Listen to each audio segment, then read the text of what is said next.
বিসমিল্লাহির রহমানির রহিম।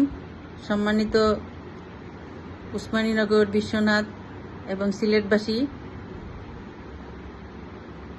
আপনাদেরকে জানাচ্ছি ঈদুল আজহার শুভেচ্ছা এবং ঈদ মুবারক।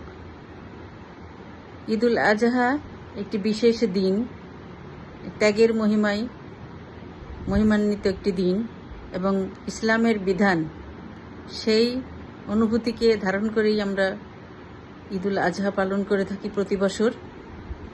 এবারও তার ব্যতিক্রম নয়।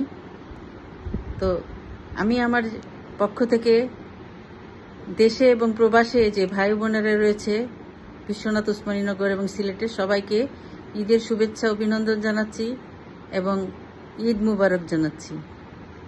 আপনারা লক্ষ্য করেছেন যে কিছুদিন ধরে সিলেটে প্রচুর বৃষ্টিপাত হচ্ছে এবং সেই বৃষ্টিপাতে এলাকায় বন্যার একটি আশঙ্কা তৈরি হয়েছে।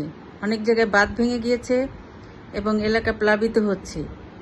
আমি বলবো, বিশেষ করে যারা এই নদীর কূলবর্তী এলাকায় বসবাস করেন তাদেরকে বিশেষভাবে সতর্ক থাকার জন্যে, এবং এই ধরনের পরিস্থিতি যদি হয় যে বাড়িঘর ডুবে যাচ্ছে, আপনারা আমাদের এলাকার নেতৃবৃন্দ আছে তাদের সহযোগিতা চাইবেন এবং নেতৃবৃন্দের প্রতি নির্দেশনা দেওয়া আছে যে তারা প্রতিটা এলাকায় যার যার এলাকায় খোঁজখবর রাখবে সার্বক্ষণিক এবং এ ধরনের পরিস্থিতি তাদের সব ধরনের সহযোগিতা প্রদান করবে।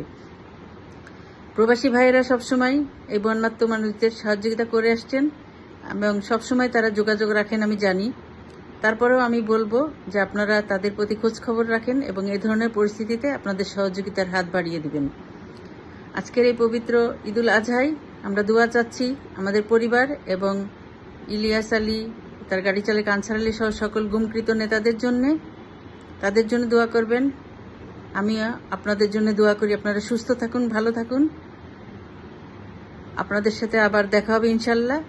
সবাইকে ধন্যবাদ। ঈদ মুবারক। আসসালামু আলাইকুম।